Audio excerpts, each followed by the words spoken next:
ಬಾಯಲ್ಲಿ ಇಟ್ಟರೆ ಬೆಣ್ಣೆಯಂತೆ ಕರಗುವಂತಹ ಸಾಫ್ಟ್ ಚಪಾತಿ ಯಾವ ರೀತಿ ಮಾಡೋದಂತ ತೋರಿಸ್ತಿದ್ದೀನಿ. ಇದು ಚಪಾತಿನ ಅಂತೀರಾ, ಅಷ್ಟು ಸಾಫ್ಟಾಗಿ ಮೃದುವಾಗಿ ಬರುತ್ತೆ. ಈ ವಿಧಾನದಲ್ಲಿ ಜಸ್ಟ್ ಒಂದ್ಸಲ ನೀವು ಟ್ರೈ ಮಾಡಿ ನೋಡಿ. ನೀವು ನೋಡ್ತಿರ್ಬೋದು ಎಷ್ಟು ಸರಿಯಾಗಿ ಬಂದಿದೆ, ಎಷ್ಟು ಸಾಫ್ಟಾಗಿ ಬಂದಿದೆ ಚಪಾತಿ ಅಂತೇಳಿ. ಇಲ್ಲಿ ನಾನು ನನಗೆ ಎಷ್ಟು ಬೇಕಷ್ಟು ಗೋಧಿ ಹಿಟ್ಟು ತೊಗೊಂಡಿದ್ದೀನಿ, ಸೋಸ್ಕೊಂಡು ತೊಗೊಂಡಿದ್ದೀನಿ. ಇಲ್ಲಿ ನೀವು ಪ್ಯಾಕೆಟ್ ಹಿಟ್ಟು ಬಳಸಿದರೆ ಅಷ್ಟು ಸರಿಯಾಗಿ ಬರೋದಿಲ್ಲ. ಹೀಗಾಗಿ ಗೋಧಿ ತಂದು ಬೇಯಿಸ್ಕೊಂಡು ಬಂದಿದ್ದಂತಹ ಹಿಟ್ಟೇ ಬಳಸ್ಕೊಳ್ಳಿ, ಚಪಾತಿ ಸಾಫ್ಟಾಗಿ ಬರುತ್ತೆ. ಇದಕ್ಕೆ ರುಚಿಗೆ ತಕ್ಕಷ್ಟು ಉಪ್ಪು ಹಾಕ್ಕೊಂಡೀನಿ. ಇಲ್ಲಿ ಹಿಟ್ಟು ನಾವು ಎಷ್ಟು ಸರಿಯಾಗಿ ನಾದ್ಕೊತೇವಲ್ಲ ಅಷ್ಟೇ ಸಾಫ್ಟಾಗಿ ಮೃದುವಾಗಿ ಈ ಚಪಾತಿನ ಮಾಡ್ಕೋಬೋದು. ಇಲ್ಲಿ ನಾವು ಒಂದು 10 ನಿಮಿಷ ಅಥವಾ ಒಂದು ಸ್ವಲ್ಪ ನೀರು ಹಾಕ್ಕೊಂತ ಸ್ಲೋಲಿಯಾಗಿ ಹಿಟ್ಟನ್ನ ನಾದ್ಕೋಬೇಕು.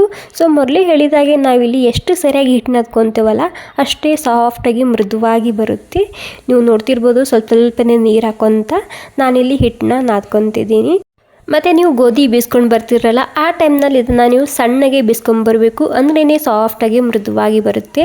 ಮತ್ತು ನೀವು ಪ್ಯಾಕೆಟ್ ಹಿಟ್ಟೆ ಬಳಸಿದ್ರೂ ಕೂಡ ಅಷ್ಟೊಂದು ಸಾಫ್ಟಾಗಿ ಮೃದುವಾಗಿ ಚಪಾತಿ ಬರೋದಿಲ್ಲ. ಹೀಗಾಗಿ ನೀವಿಲ್ಲಿ ಗೋಧಿನ ತಂದು ಬೀಸ್ಕೊಂಡು ಬಂದಿದ್ದಂತಹ ಹಿಟ್ಟೆ ಬಳಸ್ಕೊಳ್ಳಿ, ತುಂಬಾ ಸಾಫ್ಟಾಗಿ ಮಾಡ್ಕೋಬೋದು ಚಪಾತಿ.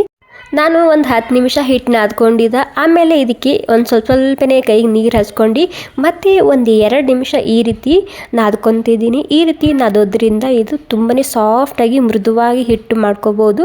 ಹಿಟ್ಟು ಸಾಫ್ಟಾಗಿ ಮೃದುವಾಗಿದ್ದರೆ ಚಪಾತಿ ಕೂಡ ತುಂಬ ಸಾಫ್ಟಾಗಿ ಮೃದುವಾಗಿ ಬರುತ್ತೆ. ಒಂದು 2 ನಿಮಿಷ ನೀರು ಹಚ್ಕೊಂಡು ನಾದ್ಕೊಂಡಿನಿ.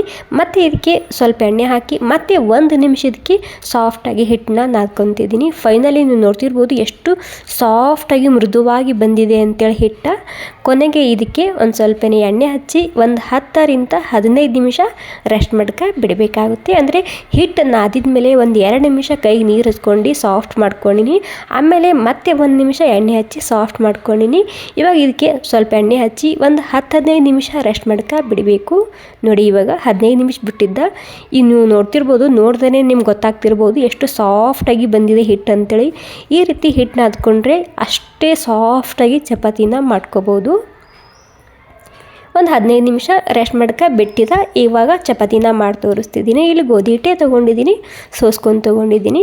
ತುಂಬಾ ಸಾಫ್ಟಾಗಿ ಮೃದುವಾಗಿ ಬರುತ್ತೆ ಈ ಸಣ್ಣ ಪುಟ್ಟ ಟಿಪ್ಸ್ನ ಫಾಲೋ ಮಾಡಿದರೆ. ಇಲ್ಲಿ ನಾನು ಮೊದಲಿಗೆ ರೌಂಡಾಗಿ ಲಟ್ಟಿಸ್ಕೊಂಡು ತೊಗೊತಿದ್ದೀನಿ.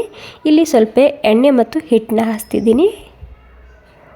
ಓಕೆ, ಇವಾಗ ಇದೇ ರೀತಿ ಮಡಿಸ್ತಿದ್ದೀನಿ. ಇದೇ ರೀತಿ ಮಡಿಸ್ಕೊಂಡು ಇವಾಗ ನಾನು ಇದೇ ರೀತಿ ಲಟ್ಟಿಸ್ಕೊಂಡು ತೊಗೊತಿದ್ದೀನಿ.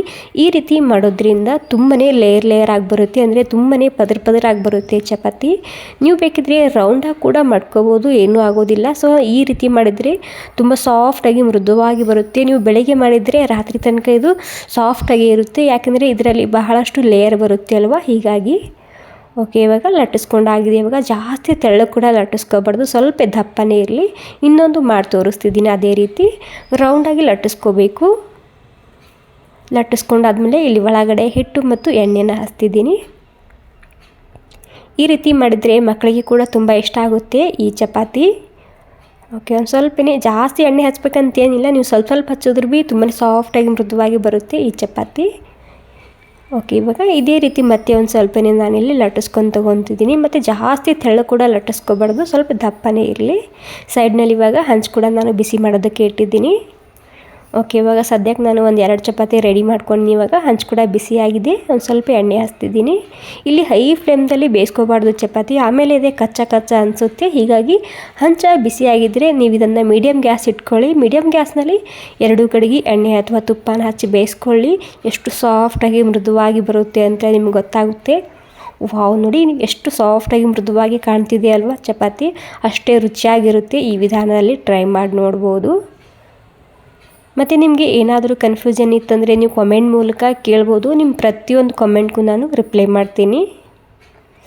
ಓಕೆ, ನೋಡಿ ಇವಾಗ ಮೀಡಿಯಮ್ ಗ್ಯಾಸ್ ಇಟ್ಕೊಂಡು ನಾನು ಮೀಡಿಯಮ್ ಗ್ಯಾಸ್ನಲ್ಲಿ 2 ಕಡೆಗೆ ಈ ರೀತಿ ಕೆಂಪಾಗೋ ತನಕ ಬೇಯಿಸ್ಕೊಂಡು ತೊಗೊತಿದ್ದೀನಿ.